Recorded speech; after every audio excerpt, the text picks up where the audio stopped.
আসসালামু আলাইকুম dear students, আজকে আমি দ্বিতীয় অধ্যায়ে বীজগাণিতিক রাশি আলোচনা করতেছি। আলোচনার দ্বিতীয় অংশ, আজকে দ্বিতীয় পর্ব। তো দেখো, দ্বিতীয় অধ্যায় বীজগাণিতিক রাশি আমি গতদিন আলোচনা করছিলাম প্রথম একটা অংশ, আজকে আলোচনার দ্বিতীয় অংশ। তো এখানে বহুপদী সম্পর্কে আমি আরো কিছু ধারণা দিব, ভাগশেষ উপপাদ্য সম্পর্কে ধারণা দিব, উৎপাদক উপপাদ্য সম্পর্কে ধারণা দিব, সমমাত্রিক বহুপদী সম্পর্কে ধারণা দিব, প্রতিসম রাশি সম্পর্কে ধারণা দিব, চক্রক্রমিক রাশি সম্পর্কে ধারণা দিব। এখন এখানে দেখো, বহুপদী সম্পর্কে আরো কিছু ধারণা। বহুপদীর প্রত্যেকটি পদের মাত্রা অঋণাত্মক পূর্ণ সংখ্যা হবে।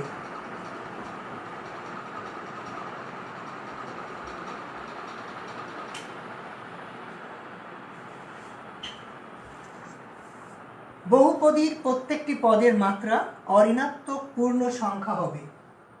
কেমন সেটা একটু দেখে নাও। আমি একটা বহুপদী লিখতে চাচ্ছি, 2x⁵ প্লাস 3x⁵ প্লাস, একটা মাইনাস দিলাম, minus 5x² minus x plus 3/x। খেয়াল করো, এই পদে, এটা প্রত্যেকটা এক একটা পদ।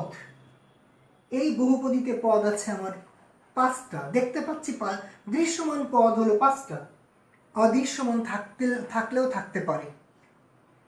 এই বহুপদীর দৃশ্যমান পদ হলো 5টা, এই পদের মাত্রা হলো 5, একটা ধনাত্মক পূর্ণ সংখ্যা। এই পদের মাত্রা 3, ধনাত্মক পূর্ণ সংখ্যা। এই পদের মাত্রা 2, ধনাত্মক পূর্ণ সংখ্যা। এই পদের মাত্রা 1, এটাও ধনাত্মক পূর্ণ সংখ্যা। কিন্তু এই জায়গাটাতে এসে খেয়াল করো, এখানে x নিচে, অর্থাৎ x এর পাওয়ার হবে -1, x এর পাওয়ার -1। তাহলে এটা কিন্তু ঋণাত্মক হয়ে যাচ্ছে, x⁻⁻1, অর্থাৎ এটাকে আমরা এইভাবে লিখতে পারি, 3x⁻⁻1। এই পদটাকে আমরা এইভাবে লিখতে পারি। তাহলে এই পদের মাত্রা ঋণাত্মক পূর্ণ সংখ্যা হয়ে যাচ্ছে। কিন্তু আমি বলেছি বহুপদীর প্রত্যেকটি পদের মাত্রা অঋণাত্মক পূর্ণ সংখ্যা, অঋণাত্মক হতে হবে এবং পূর্ণ সংখ্যা হতে হবে। তাহলে এটা যেহেতু অঋণাত্মক হচ্ছে না, তাহলে এটা বহুপদী নয়। এইটার কারণে এটা বহুপদী নয়। যদি এটা না থাকতো, এটা বহুপদী হতো। শুধু 3 দিলাম, এটা বহুপদী। শুধু 3 দিলাম, 3 না দিলেও এটা বহুপদী। তাহলে বহুপদীর প্রত্যেকটা পদের মাত্রা অঋণাত্মক পূর্ণ সংখ্যা। বলতো বহুপদীর এই পদের সহগ কত? এখানে সহগ হলো -1, এখানে সহগ হলো -5, এখানে সহগ হলো 3, এখানে সহগ হলো 2। তো যাই হোক, এটা বহুপদীর প্রত্যেক পদের মাত্রা অঋণাত্মক পূর্ণ সংখ্যা। যদি এমন হয়,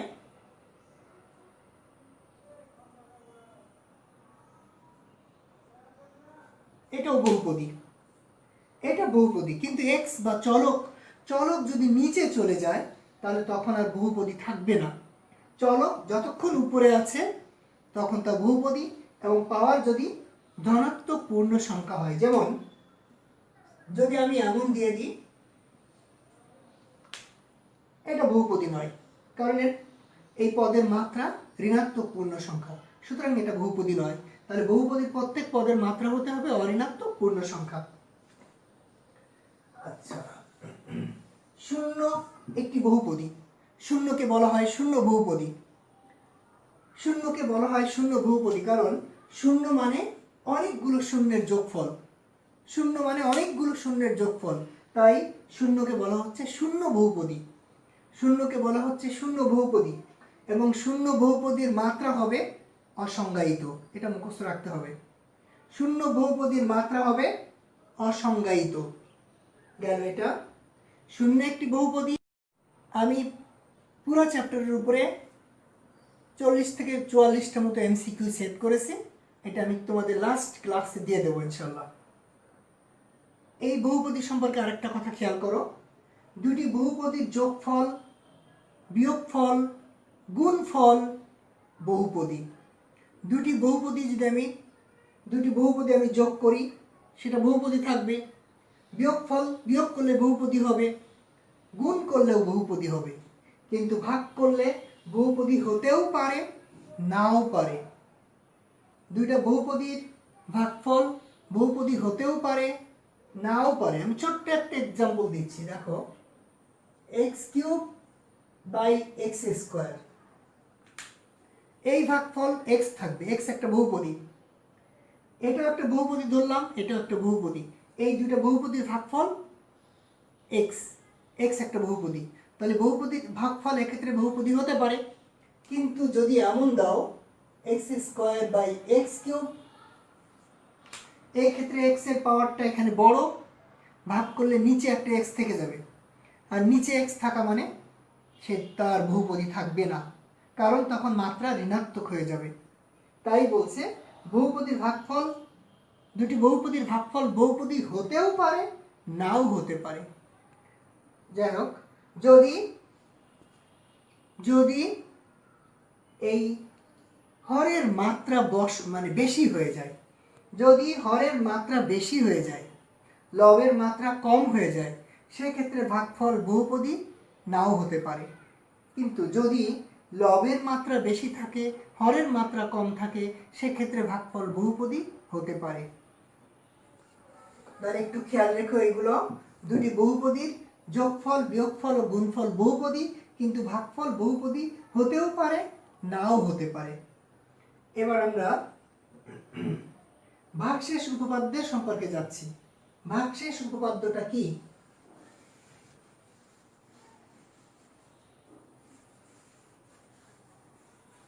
ভাগশেষ উপপাদ্য সম্পর্কে আমি আলোচনা করতে যাচ্ছি, তো খেয়াল করো। ভাজ্য সমান px, px মানে একটা বহুপদী, x চলকের বহুপদী, তাকে আমরা ধরছি এটা ভাজ্য। দেখো ভাজক, x চলকের বহুপদী এটা x চলকের বহুপদী, ভাজক ধরতেছি আমরা।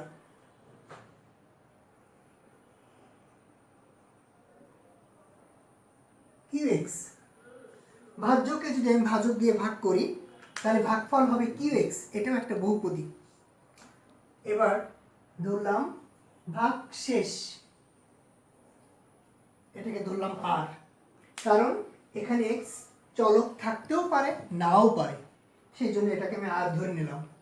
ভাজ্য px একটা বহুপদী, ভাজক x - a এটা একটা বহুপদী, ভাগফল qx এটা একটা বহুপদী, ভাগশেষ r এটাও একটা বহুপদী।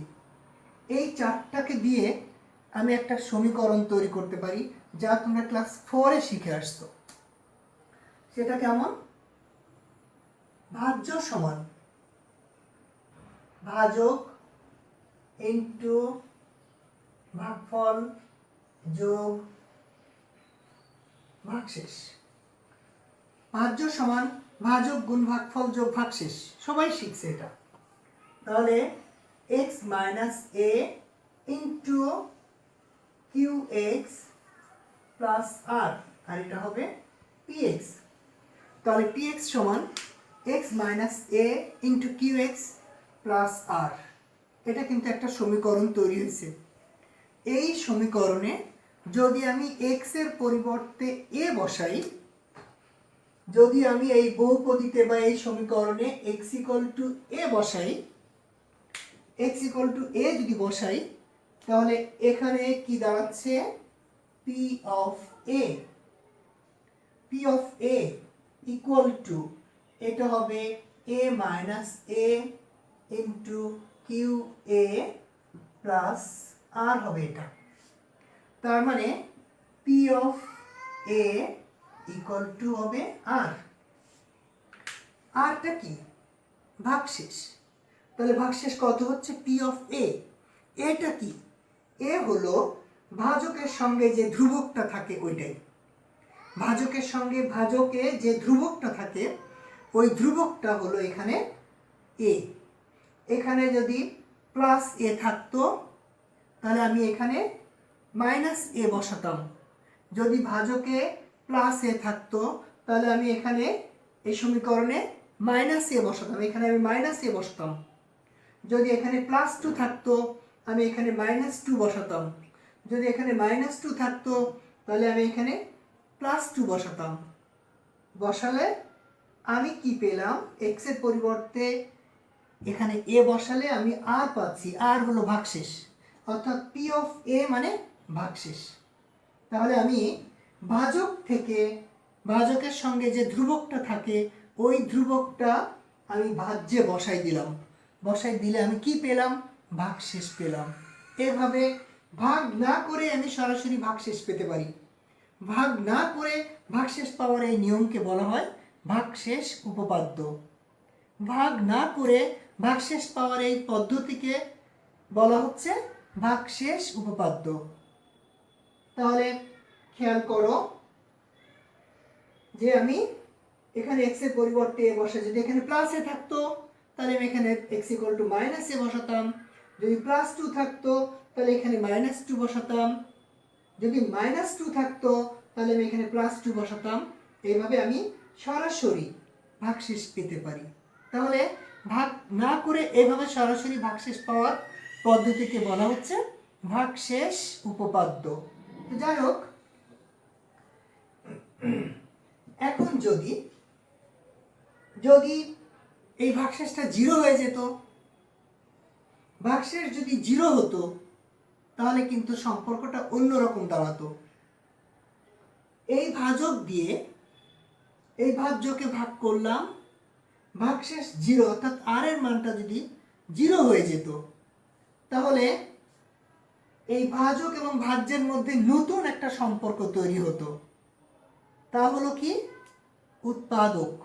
তখন এই ভাজ্য হয়ে যেত ভাজ্যের একটি, ভাজক হয়ে যেত ভাজ্যের একটি উৎপাদক, ভাজক হয়ে যেত ভাজ্যের একটি উৎপাদক, মানে বহুপদীর একটা উৎপাদক। তো যাই হোক, এখন আমরা ভাগশেষ উপপাদ্যের আরো কিছু বিষয় দেখাতে চাই। যেমন px equal to x square minus 5x plus 6, এটা একটা বহুপদী। এখন এতকে x মাইনাস 1 দ্বারা ভাগ করলে ভাগশেষ কত হবে? খেয়াল করো, px ইকুয়াল টু এটা একটা বহুপদী। এই বহুপদীকে আমি x মাইনাস 1 দ্বারা ভাগ করতে যাচ্ছি। তো x মাইনাস 1 দ্বারা ভাগ করলে ভাগশেষ কত হবে?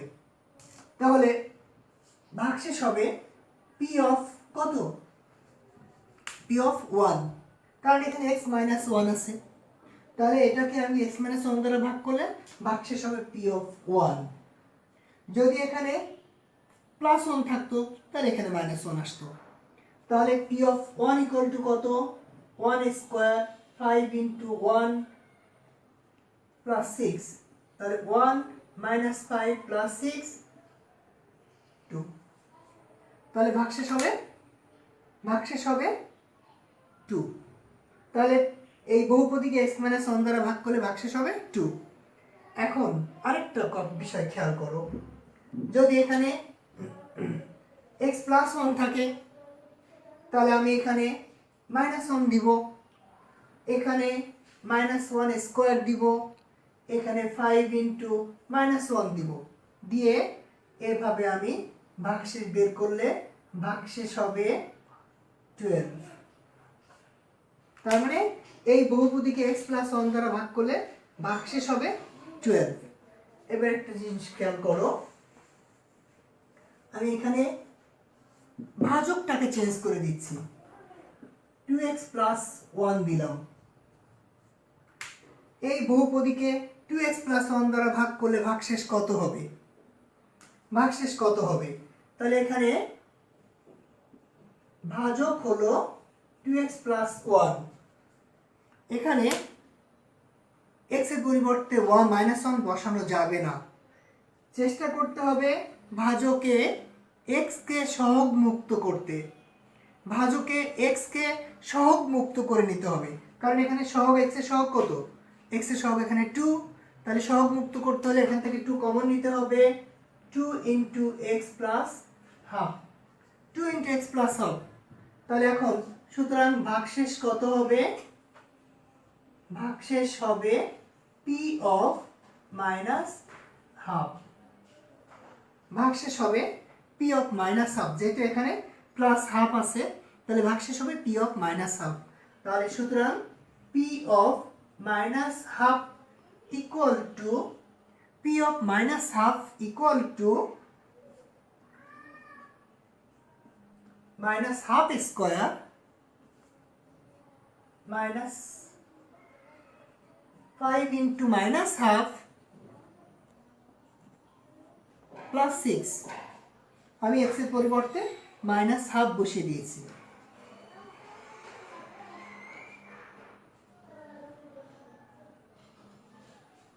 কি হলো?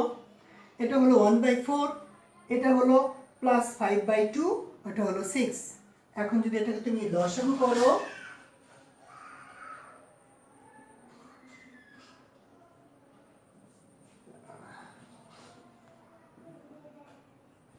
এটা হবে 1 প্লাস 10 প্লাস 24, তাতে 35/4 হবে ভাগশেষ। ভাগশেষ হবে 35/4। এইভাবে আমরা যে কোনো বহুপদীকে যে কোনো ভাজক দ্বারা ভাগ করে ভাগশেষ বের করতে পারি।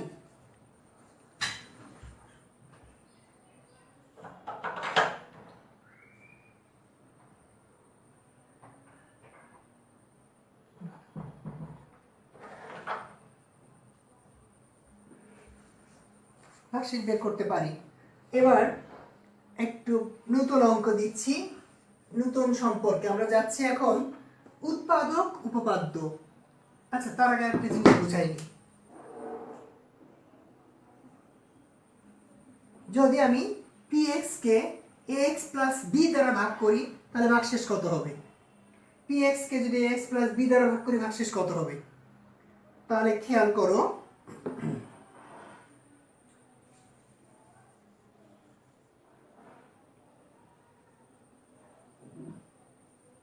এখানে ভাজক হলো x প্লাস b, আমি বলেছি x কে সহগ মুক্ত করতে হবে, তাহলে এখান থেকে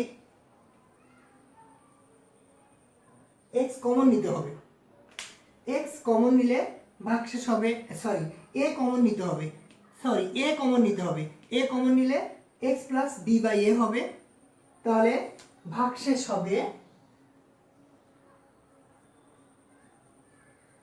হবে p of minus b by a। এইভাবে আমি ভাগশেষ নির্ণয় করতে পারবো। x প্লাস b দ্বারা ভাগ করলে ভাগশেষ হবে p of minus b by a। এখন তুমি x এর পরিবর্তে মাইনাস b বাই a বসিয়ে দিতে পারো। এবার আমি যাচ্ছি উৎপাদক উপপাদ্য। দেখো উৎপাদক উপপাদ্যটা কেমন। যদি ওই px বহুপদীকে আমি x মাইনাস 2 দ্বারা ভাগ করি তাহলে ভাগশেষ কত আসবে? px বহুপদীকে x মাইনাস 2 দ্বারা ভাগ করলে ভাগশেষ কত হবে? তাহলে px কে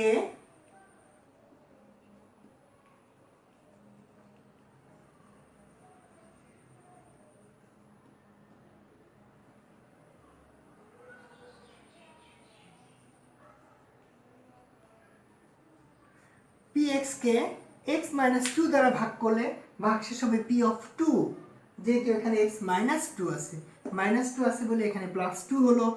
দেখো তো পি অফ টু এর মান কত হয়, পি অফ টু এর মান কত হয়, তাহলে এটা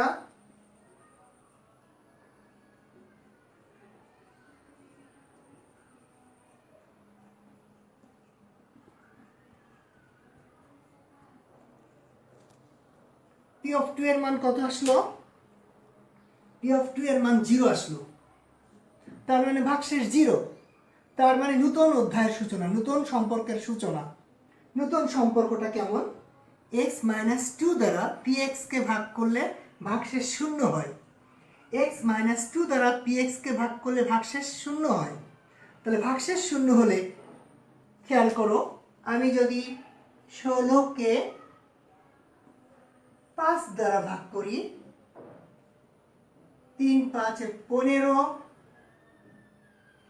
ভাগশেষ 1, 16কে 5 দিয়ে ভাগ করলে ভাগশেষ হবে 1, 16কে যদি 4 দিয়ে ভাগ করি ভাগশেষ 0, 16কে 4 দিয়ে ভাগ করলে ভাগশেষ 0। তাহলে এখানে 5 16 এর উৎপাদক নয়, কিন্তু 4 16 এর উৎপাদক। তার মানে ভাগশেষ 0 হলেই আমরা নতুন সম্পর্ক অর্থাৎ উৎপাদক বলতে পারবো। তখন ভাজক হবে ভাজ্যের একটি উৎপাদক, এটা ভাজক, এটা ভাজ্য, যেহেতু ভাগশেষ 0 তাহলে ভাজক হবে ভাজ্যের একটি উৎপাদক।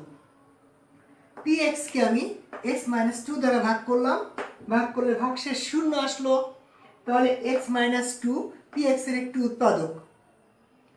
তো এখানে আমি যদি এক্স মাইনাস থ্রি দ্বারা ভাগ করি তবুও ভাগশেষ 0 আসবে, তাহলে এক্স মাইনাস থ্রিও হবে পি এক্স এর একটি উৎপাদক। তাহলে ভাগশেষ 0 হলে আমরা ভাগশেষ মানে উৎপাদক বলতে পারি, এই জন্য এটাকে বলা হচ্ছে উৎপাদক উপপাদ্য। তার মানে ভাগশেষ পাওয়া গেলে ভাগশেষ উপপাদ্য, আর যদি ভাগশেষ 0 হয়ে যায় তাহলে তা হয়ে যাবে উৎপাদক উপপাদ্য।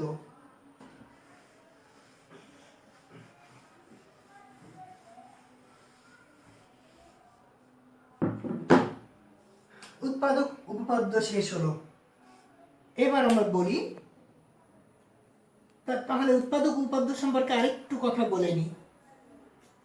পি এক্স একটা ভাজ্য, পি এক্স বহুপদী একটা ভাজ্য, যদি P of two equal to 0 হয়, পি অফ টু যদি 0 হয় তাহলে পি অফ টু 0 হলেই মনে করবা এক্স মাইনাস টু উৎপাদক। যদি পি অফ টু 0 হয় তাহলে এক্স মাইনাস টু উৎপাদক। যদি পি অফ মাইনাস 1 0 হয়, পি অফ মাইনাস 1 0 হলে এক্স প্লাস 1 উৎপাদক। পি অফ মাইনাস 1 0 হলে এক্স প্লাস 1 উৎপাদক।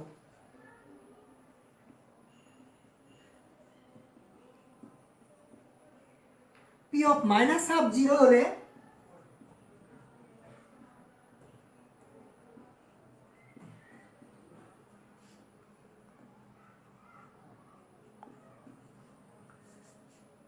যদি পি অফ মাইনাস হাফ 0 হয় তাহলে এক্স প্লাস হাফ লসাগু করলে 2x প্লাস 1/2, অর্থাৎ 2x প্লাস 1, নিচে 2 কাউন্ট না করলেও চলবে, 2x প্লাস 1 px এর একটা উৎপাদক হবে। যাই হোক, তাহলে আমরা এখন যাচ্ছি সমমাত্রিক বহুপদী। সমমাত্রিক বহুপদী, যে বহুপদীর প্রত্যেকটি পদের মাত্রা সমান তাকে বলা হয় সমমাত্রিক বহুপদী। সমমাত্রিক বহুপদী সাধারণত 2 চলক বিশিষ্ট হয়, 3 চলক বিশিষ্ট হয়, মানে একাধিক চলক বিশিষ্ট হতে হবে। সমমাত্রিক বহুপদী সবসময় একাধিক চলক বিশিষ্ট হতে হবে। যেমন x স্কয়ার, আমি গত ক্লাসে এখানে বিস্তারিত আলোচনা করেছি যে কিভাবে মাত্রা হিসাব করা হয়। গত ক্লাসে অর্থাৎ আলোচনা 1-এ আমি বিস্তারিত আলোচনা করেছি এই সম্পর্কে, তোমরা অবশ্যই দেখে নিবে। এখানে x এর পাওয়ার 2, এখানে y এর পাওয়ার 2, অর্থাৎ এই পদের মাত্রা 2, এই পদের মাত্রা 2, এই পদের মাত্রা হিসাব করতে হবে কি করে, x এর পাওয়ার 1, y এর পাওয়ার 1 দুটো যোগ করতে হবে। তাহলে এখানে মাত্রা 2, মাত্রা 2, মাত্রা 2, মাত্রা 2, মাত্রা 2, মাত্রা 2, তাহলে এটা হলো প্রত্যেক পদের মাত্রা সমান, এটাকে বলা হচ্ছে সমমাত্রিক বহুপদী। খেয়াল করো সবাই, x কিউব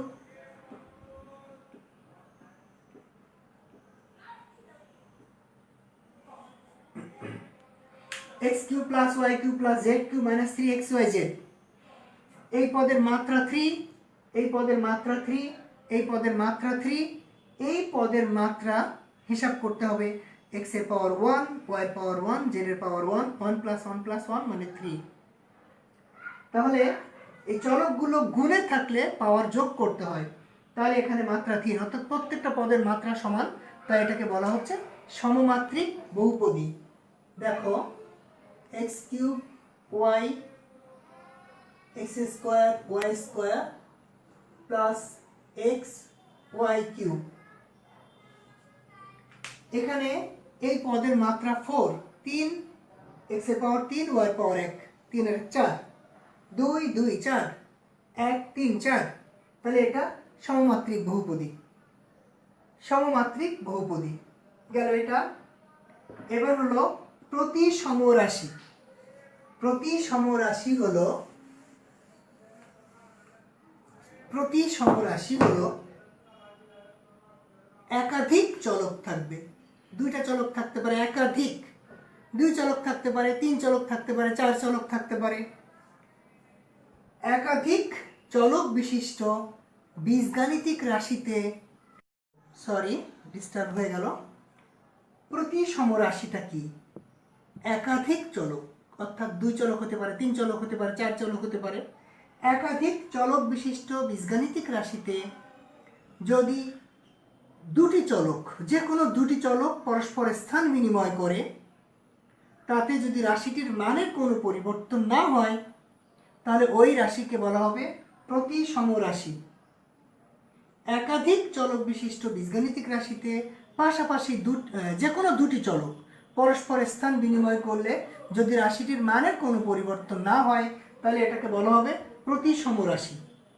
এখন তুমি দেখো a প্লাস বি, এটা 2 চলক বিশিষ্ট বীজগাণিতিক রাশি, তুমি দুটো চলক স্থান বিনিময় করে দাও, a এর জায়গায় b বসাও, b এর জায়গায় a বসাও, তাদের রাশির মানের কোনো পরিবর্তন হয়নি, তাহলে এটা প্রতিসম রাশি, a প্লাস বি একটা প্রতিসম রাশি। কিন্তু যদি তুমি a মাইনাস বি করে দাও, a মাইনাস বি, তাহলে এখন স্থান বিনিময় করো, a এর জায়গায় b, b এর জায়গায় a বসালাম, রাশিটির মানের পরিবর্তন হয়ে গেছে, তাহলে এটা প্রতিসম রাশি নয়, তাহলে এটা প্রতিসম নয়, এটা প্রতিসম রাশি। আবার যদি এমন হয় a plus 2b, a plus 2b, তাহলে এখানে b এর জায়গায় a এর জায়গায় b বসাও আর b এর জায়গায় a বসাও, দেখো এটার থেকে এটা চেঞ্জ হয়ে গেছে, তাহলে এটা প্রতিসম নয়।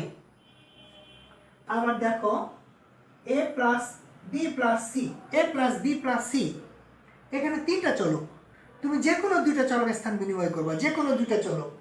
এখন a plus c plus b, b এবং c এর মধ্যে জায়গা বদল করলাম, রাশিটির মানের কোনো পরিবর্তন হয়নি, তাহলে আমি যদি a আর b এর মধ্যে পরিবর্তন করি, জায়গা পরিবর্তন করি, মানের কোনো পরিবর্তন হবে না।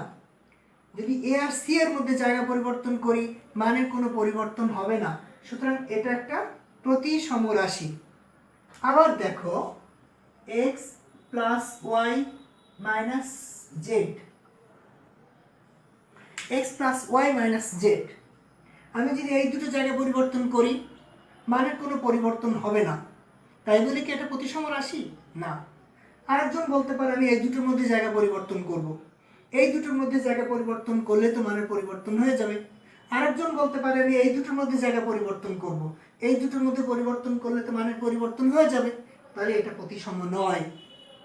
তাহলে যে কোনো দুটি চলক, আমি দুটি চলক বলতে পারি, আর একজন আর দুটো চলক বলতে পারে, আর একজন আর দুটো চলক বলতে পারে, তাতে যেভাবেই বলুক না কেন মানের পরিবর্তন হলে তার প্রতিসম রাশি থাকবে না। তাহলে এগুলো প্রতিসম রাশি দেখানো হলো। এখন দেখো X square plus 2xy plus Y square, এখানে x এবং y এর মধ্যে জায়গা পরিবর্তন করলে মানের কোনো পরিবর্তন হবে না।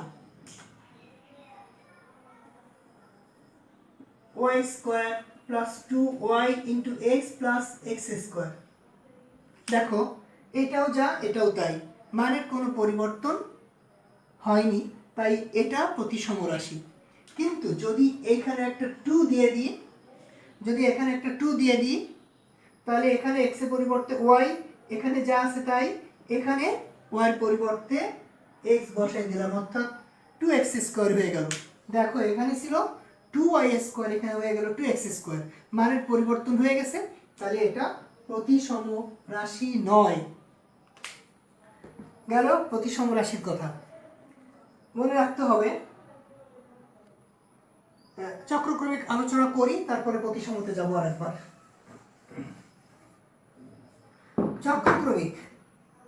চক্রক্রমিক হলো, এখানে অবশ্যই 3 চলক থাকতে হবে। প্রতিসমতে যেমন 2 চলক হলেও চলবে, 3 চলক হলেও চলবে, 4 চলক হলেও চলবে, কিন্তু চক্রক্রমিকে অবশ্যই 3 চলক হতে হবে। 3 চলকের কম নয়, বেশিও নয়। 3 চলক বিশিষ্ট বীজগাণিতিক রাশিতে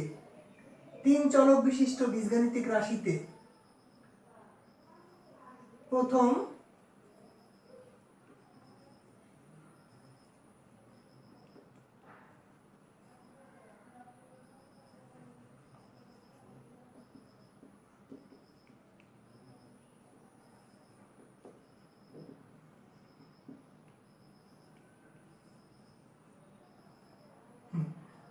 তিন চলক বিশিষ্ট বীজগাণিতিক রাশিতে প্রথম চলকের পরিবর্তে দ্বিতীয় চলক, দ্বিতীয় চলকের পরিবর্তে তৃতীয় চলক, তৃতীয় চলকের পরিবর্তে প্রথম চলক বসালে যদি রাশিটির মানের কোনো পরিবর্তন না হয়, তাহলে এটাকে বলা হবে চক্রক্রমিক রাশি। তাহলে দেখো পরিবর্তনটা কেমন ভাবে হয়, এটা x, এটা y, এটা z, 3টা চলক। প্রথম চলকের পরিবর্তে দ্বিতীয় চলক, x এর পরিবর্তে y, y এর পরিবর্তে z, z এর পরিবর্তে আবার x, x এর পরিবর্তে y, y এর পরিবর্তে z, z এর পরিবর্তে x। পরিবর্তনটা এরকম চক্রাকারে হয়, তাই এটাকে বলা হচ্ছে চক্রক্রমিক রাশি। চক্রক্রমিক রাশিতে 3টা চলক থাকতেই হবে। তো এখন 3 চলক বিশিষ্ট বীজগাণিতিক রাশিতে প্রথম চলকের পরিবর্তে দ্বিতীয় চলক, দ্বিতীয় চলকের পরিবর্তে তৃতীয় চলক, তৃতীয় চলকের পরিবর্তে প্রথম চলক বসালে যদি রাশিটির মানের কোনো পরিবর্তন না হয়, তবে ওই রাশিকে বলা হবে চক্রক্রমিক রাশি। পরিবর্তনটা এরকম চক্রাকারে হয়, তাই এটাকে বলা হচ্ছে চক্রক্রমিক রাশি। এখন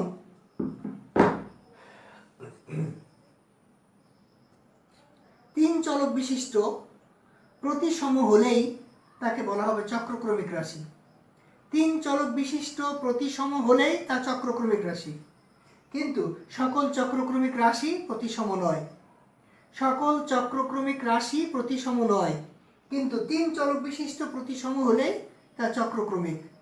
তো চক্রক্রমিকটা এখন একটা ছোট্ট এক্সাম্পল দেখে নাও।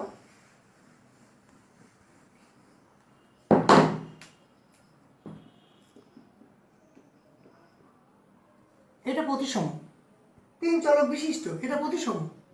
আবার এটা চক্রক্রমিক। কি করে?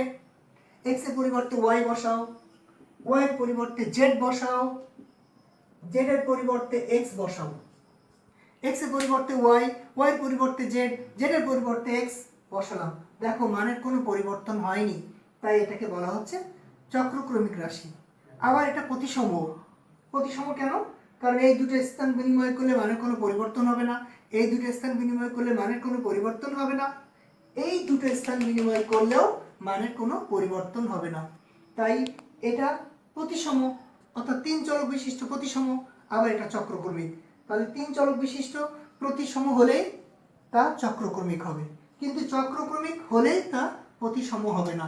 কেন সেটা একটু দেখে নাও।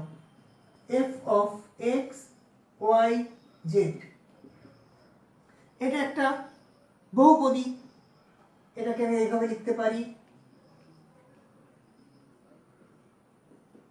এই বহুপদীটাকে আমি এইভাবে লিখতে পারি। এখন তুমি এখানে এক্স এর পরিবর্তে ওয়াই বসাও, ওয়াই এর পরিবর্তে জেড, জেড এর পরিবর্তে এক্স বসাও। তাহলে এক্স এর পরিবর্তে ওয়াই, ওয়াই এর পরিবর্তে জেড, জেড এর পরিবর্তে এক্স বসালাম। এক্স এর পরিবর্তে ওয়াই, ওয়াই এর পরিবর্তে জেড, জেড এর পরিবর্তে এক্স বসালাম। বসালে ওয়াই, ওয়াই এর পরিবর্তে জেড, ওয়াই এর পরিবর্তে জেড, জেড এর পরিবর্তে এক্স, জেড এর পরিবর্তে এক্স, এক্স এর পরিবর্তে ওয়াই। দেখো তো এটা সেম কিনা।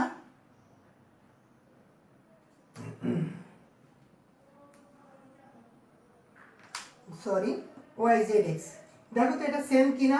এটা এই যে X by Y, X by Y, Y by Z, Y by Z, Z by X, Z by X. তাহলে এটার মানের কোনো পরিবর্তন হয়নি, তাহলে এটা চক্রক্রমিক। কিন্তু এটা প্রতিসম আছে কিনা দেখো, প্রতিসম কিনা দেখো এটা প্রতিসম হয় কিনা। তাহলে এফ অফ এক্স এর পরিবর্তে ওয়াই, ওয়াই এর পরিবর্তে জেড, ওয়াই এর পরিবর্তে এক্স। তাহলে এক্স এর পরিবর্তে ওয়াই, ওয়াই এর পরিবর্তে এক্স বসে দিলাম। এক্স এর পরিবর্তে ওয়াই, ওয়াই এর পরিবর্তে এক্স, এই দুটো জায়গা পরিবর্তন করলো।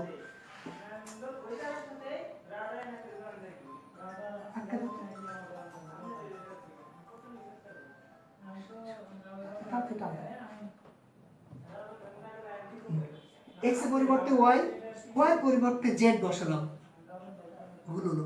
ওয়াই এর পরিবর্তে এক্স বসালাম। এক্স এর পরিবর্তে ওয়াই, ওয়াই এর পরিবর্তে এক্স, অর্থাৎ এই দুটো জায়গা পরিবর্তন করলো।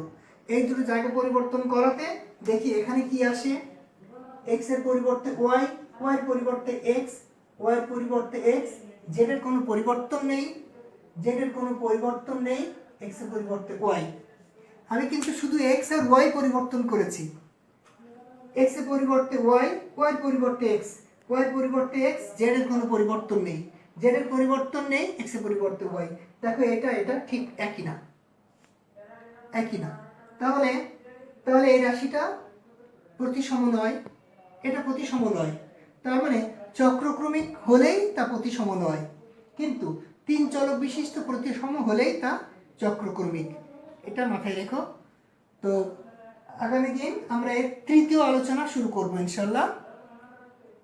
প্রত্যেকটা পর্ব এটা জেনে নেওয়ার চেষ্টা করব এবং চ্যাপ্টার শেষে আমি এমসিকিউ এর কিছু একটা শীট দেব। ধন্যবাদ সবাইকে। আসসালামু আলাইকুম।